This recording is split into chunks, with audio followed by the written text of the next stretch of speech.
یا ایھا الذین آمنوا لا ترفعوا اصواتکم فوق صوت النبی. بڑی اہم ترین یہ آیات آ رہی ہیں اگلی دو. اے ایمان والو، اپنی آوازوں کو مت بلند کرو نبی صلی اللہ علیہ وآلہ وسلم کی آواز سے.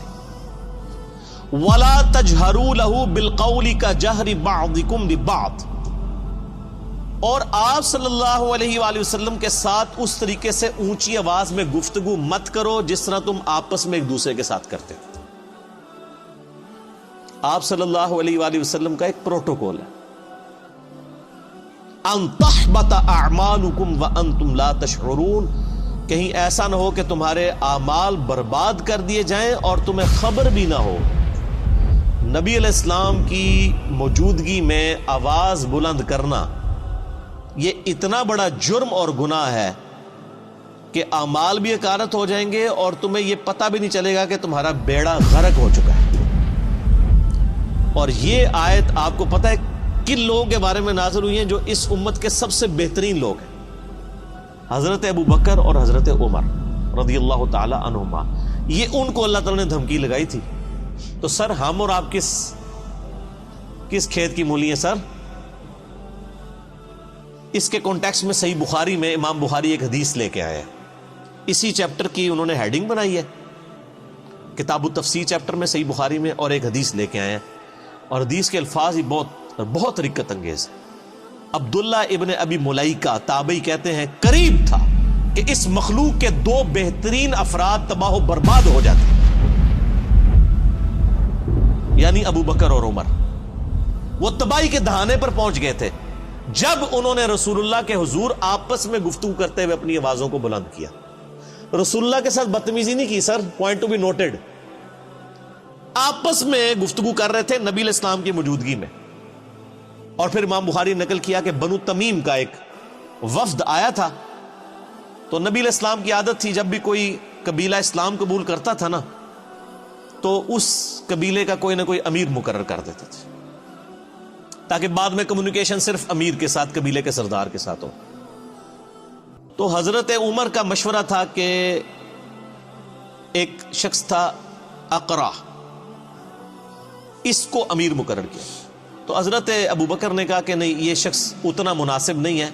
یہ جو دوسرا شخص ہے نا، قعقاع بن عمرو التمیمی، یہ بہت بہادر تھا، جس کے بارے میں حضرت ابو بکر کہا کرتے تھے نا یہ 1000 بندوں پہ بھاری ہے. اسی کو خالد بن ولید کے ساتھ جنگ یرموک کے لیے بھیجا تھا، اور قادسیہ کے لیے بھی بعد میں. قعقاع بن عمرو التمیمی. تو حضرت ابوبکر کا مشورہ تھا قعقاع کو جو ہے نا یہ امیر مقرر کیا جائے. تو حضرت عمر نے کہا کہ ابوبکر آپ ہر مسئلے میں نا یعنی میرے ساتھ اختلاف کرتے ہیں، میرا مشورہ جو ہے زیادہ مناسب ہے. بس آپس میں تلخ کلامی ہو گئی. نبی علیہ السلام بیٹھے ہوئے تھے، آیات نازل ہو گئی کہ نبی کی موجودگی میں آواز بھی بلند کی نا تو بیڑا غرق ہو جائے گا. اچھا، حضور کے ساتھ کوئی بدتمیزی نہیں کی آپ کی موجودگی میں. یہ آیات نازل ہوئیں تو اس حدیث کے الفاظ ہیں کہ حضرت عبداللہ ابن زبیر کہتے ہیں یہ آیات جب نازل ہوئیں تو حضرت ابوبکر، حضرت عمر جو ہے نا یہ تو نبی علیہ السلام کے سامنے اتنی پست آواز میں بولنا شروع کر دیا کہ آپ کو آواز سنائی بھی نہیں دیتی تھی. سرگوشی میں بات کرنی شروع کر دی. ڈر گئے سر، ایمان والے ڈر جاتے ہیں نا. حضور کے ساتھ جب بات کرتے تھے تو سرگوشی میں، اور حضور صلی اللہ علیہ وسلم کہتے تھے اونچا بولو مجھے سمجھ نہیں آ رہی. یہ بخاری کے الفاظ ہیں. اتنا ڈر گئے. تو اگر نبی علیہ السلام کی موجودگی میں آواز بلند کرنے سے ابو بکر اور عمر کے اعمال برباد ہو جائیں تو نبی علیہ السلام جس بات کا حکم فرما دے اس حکم کی کو مخالفت کر دے، اس کا بیڑا غرق نہیں ہوگا. آج ہم کسی کو بتائیں کہ بخاری اور مسلم میں نماز کا طریقہ یہ لکھا ہے کہ نبی علیہ السلام رکوع میں جاتے وقت، رکوع سے اٹھتے وقت رفع الیدین کرتے تھے، اور تم بھی اسی طریقے کے اوپر نماز پڑھو. اور وہ کہ جی میرے بابا جی یہ کہتے ہیں، میرے عالم صاحب یہ کہتے ہیں، میرے ابا جی تہنج پڑھ دینے، تو اس کے اعمال بچ جائیں گے. اگر نبی علیہ السلام کی موجودگی میں آپس میں گفتگو میں آواز بلند کرنا تباہ و برباد کر دے گا اعمال کو، اور نبی علیہ السلام جس بات کا حکم دے رہے ہیں اس سے مخالفت کرنا اس سے 1 کروڑ گنا بڑا جرم ہے.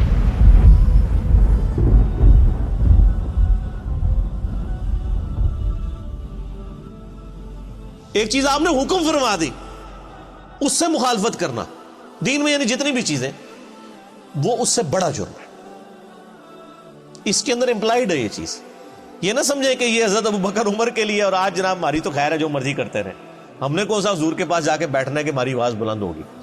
اسی آیت کے تحت تمام محدثین اور مفسرین لکھتے آئے ہیں کہ نبی علیہ السلام کی وفات کے بعد بھی قبر رسول کے اوپر آواز بلند کرنا اسی طریقے سے گستاخی ہے جس طرح کہ اس زمانے میں نبی علیہ السلام کی موجودگی میں.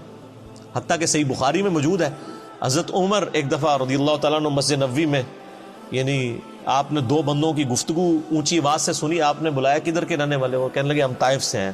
ان کا اگر تم مدینے کے ہوتے نا تو تمہاری کٹ لگاتا میں ادھر کہ تم رسول اللہ کی مسجد میں اپنی آواز کو بلند کر رہے ہو. یعنی اتنا احترام کروایا جاتا تھا کیونکہ نبی علیہ السلام کی قبر مبارک بھی بالکل مسجد کے ساتھ ایڈجسٹنٹ, حجرہ عائشہ سلام اللہ علیہا. اسی لیے تمام مفسرین ایون ابن کثیر کو اٹھا کے دیکھیں, اسی آیت کے تحت انہوں نے لکھا ہے کہ یہ نہ سمجھے کوئی کہ نبی علیہ السلام جب تک دنیا میں موجود ہے, نہیں, آج بھی قبر رسول پہ کوئی شخص اپنی آواز بلند نہیں کر سکتا. اور آپ کو حیران کن بات بتاؤں, یہ سورۃ الحجرات کی آیات روضہ شریف کے اوپر آج بھی لکھی ہوئی ہیں. سر یہی دو آیات, آیت نمبر 2 اور 3, یہ لکھی ہوئی ہیں روضہ شریف کے اوپر, ایگزیکٹ جالیوں کے اوپر. جب حضرت ابوبکر عمر نے نبی علیہ السلام کے بارے میں اتنی احتیاط شروع کر دی نا, تو پھر اگلی آیات بھی نازل ہو گئی. ان الذین یغضون اصواتهم عند رسول اللہ, بے شک وہ لوگ جو اپنی آوازوں کو دھیما رکھتے ہیں رسول اللہ کی بارگاہ میں. اولئک الذین امتحن اللہ قلوبهم للتقوی, یہی وہ لوگ ہیں جن کے دلوں کو اللہ نے پرہیزگاری کے لیے چن لیا ہے. یعنی پرہیزگاری کا کرائٹیریا ہے تعظیم رسول صلی اللہ علیہ وآلہ وسلم. جو جتنا آپ صلی اللہ علیہ وآلہ وسلم کی عزت اور توقیر کرنے والا ہے وہ اتنا ہی متقی اور پرہیزگار ہے. اگر حضرت ابوبکر اور عمر رضی اللہ تعالی عنہما کی تقوی کا ٹیسٹ رسول اللہ کا ادب ہے تو سر پھر ہم لوگ پھر کس کھاتے میں آتے ہیں؟ اور یہ جو کچھ آج ہو رہا ہے کہ ہم لوگوں کو کتاب و سنت سے تعلیمات بتاتے ہیں اور لوگ اپنے بابوں کے شعر پڑھنا شروع کر دیتے ہیں, بابوں کی کتابیں لے کے آ جاتے ہیں. یہ کیا گستاخانہ رسول نہیں ہے؟ یہ بھی اسی لیول کے بلکہ اس سے بڑے گستاخانہ رسول ہوں گے کہ اگر یہ نبی علیہ السلام کی موجودگی میں آواز بلند کرتے, وہ چھوٹا جرم ہے اس مقابلے میں کہ آپ کوئی حکم دیں اور آپ کہیں جی میں نے تو اس پہ نہیں چلنا, میں نے تو اس چیز پہ چلنا. بہت بڑا لمحہ فکر. اسی کے تحت بخاری میں ایک اور حدیث ہے, ایک صحابی کی نیچرلی آواز اونچی تھی. جب یہ آیات نازل ہوئی نا, انہوں نے مسجد میں آنا ہی چھوڑ دیا, سر گھر بیٹھ گئے. نبی علیہ السلام نے پوچھا 3-4 دن ہوئے وہ بندہ نظر نہیں آ رہا, پتہ کرو بیمار ہے کیا ہے. پتہ کرنے گئے تو انہوں نے کہا جی میرے قرآن میں تو آیات نازل ہو گئی کہ جس کی آواز بھی بلند ہوئی تو مارا گیا, تو میری تو آواز ویسے ہی اونچی ہے, تو میں تو پھر وہاں پہ گیا تو میرا تو بیڑا غرق ہو جائے گا. اور وہ یہ سمجھ رہے کہ میرے بارے میں نازل ہوئی ہے, انہوں نے خود ہی ایزیوم کر لیا. نبی علیہ السلام نے پھر پیغام بھجوایا کہ وہ مومن ہے, اس کی آواز نیچرل اونچی ہے, اس کو تیرے بارے میں مسئلہ کوئی نہیں ہے. یعنی ان کی نیچرل آواز تھی تو ان کو بینیفٹ آف ڈاؤٹ دیا گیا کہ یہ اونچا بولتے ہیں, وہ علیحدہ معاملہ ہے.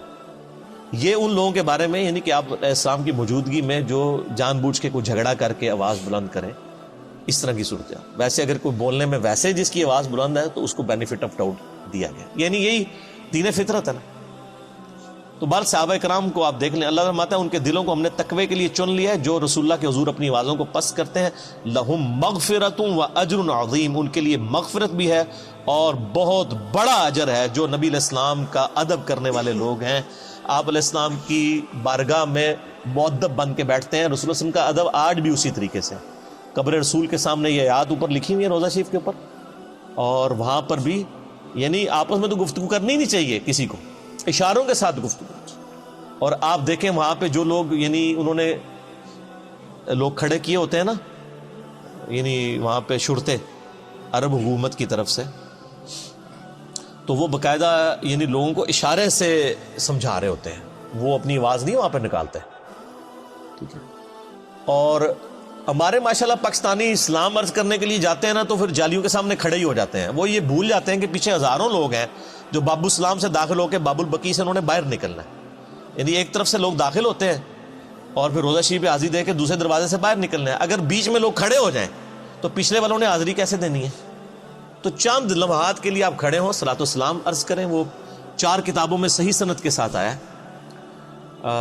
المصنف ابن ابی شیبہ میں، اور الموطا امام مالک میں، سنن الکبریٰ البیہقی میں، اور فضل الصلاۃ علی النبی میں، اور مصنف ابن ابی شیبہ کا نمبر بھی مجھے یاد ہے 11793 کہ عبداللہ بن عمر جب بھی قبر رسول پہ حاضر ہوتے، جب کبھی بھی سفر کا ارادہ کرتے یا واپس آتے تو پہلے مسجد نبوی میں 2 نفل پڑھتے، پھر روضہ شریف پہ آ کے عرض کرتے السلام علیکہ یا رسول اللہ، پھر السلام علیکہ یا ابا بکر، یعنی ساتھ ابو بکر کی قبر کے اوپر رضی اللہ تعالیٰ عنہما، اور پھر سیدنا عمر کی قبر کے اوپر السلام علیکہ یا عمر، اور بعض روایتوں میں آتا ہے السلام علیکہ یا ابتا، میرے باپ آپ پر سلام ہو۔ اور ابو داؤد میں حدیث ہے کہ میری قبر پہ میلہ نہ لگا لینا، دنیا کے کسی بھی حصے میں درود پڑھو گے اللہ تعالیٰ تمہارا درود میرے تک پہنچا دے گا۔ تو درود پڑھنے کے لیے بھی وہاں پہ میلہ نہیں لگایا جا سکتا، وہ لوگ پورا جناب وہ صلاۃ و سلام شروع ہوتے ہیں، پھر وہ آدھا گھنٹہ کھڑے رہتے ہیں، پھر سیلفیاں بنا رہے ہوتے ہیں، پھر ویڈیو ریکارڈ کر رہے ہوتے ہیں اور سمجھ رہے ہوتے ہیں کہ نیکی کا کام کر رہے ہیں۔ نبی علیہ السلام فرمایا کہ درود و سلام کے لیے بھی میری قبر پہ میلہ نہیں لگانا، یعنی سب سے بہترین کام روضہ شریف پہ کیا ہو سکتا ہے؟ صلاۃ و سلام عرض کرنا۔ درود شریف صحیح مسلم میں حدیث ہے جو ایک دفعہ درود شریف پڑھے اللہ تعالیٰ اس پہ 10 رحمتیں نازل فرمائے گا۔ سنن نسائی میں موجود ہے 10 رحمتیں بھی نازل فرمائے گا، 10 گناہ بھی معاف کر دے گا، 10 درجات بھی بلند کر دے گا۔ ٹھیک ہے، لیکن فرمایا میری قبر پہ میلہ نہیں لگانا، درود کے لیے بھی سلام عرض کریں، دوسرے باہر نکل جائے، باہر بیٹھ کے درود شریف پڑھیں، دنیا کے کسی حصے میں بھی پڑھیں گے سلام پہنچ جائے گا۔ سنن نسائی میں حدیث ہے کہ کچھ فرشتے ہیں جو زمین میں سیاحت کرتے ہیں اور میرے امتیوں کا سلام میرے تک پہنچاتے رہتے ہیں۔ بخاری مسلم میں حدیث ہے جو آپ نماز میں پڑھتے ہیں السلام علیکم ایھا النبی ورحمۃ اللہ وبرکاتہ، السلام علینا وعلی عباد اللہ الصالحین، تو اللہ تعالیٰ زمین و اسمان میں ہر بندے تک جس پہ آپ سلام پڑھ رہے ہیں سلام پہنچ جائے گا۔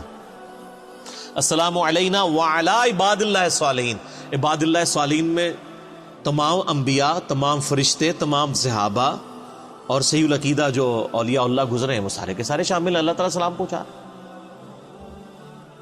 بہرحال یہ ایک ڈیٹیل طرف ٹاپک ہے میرا، درود شریف پہ مسئلہ نمبر 56 آپ ڈیٹیل کے ساتھ 2 گھنٹے کا دیکھ لیں، اس میں میں نے کئی ایک احکامات اور بھی بتائے۔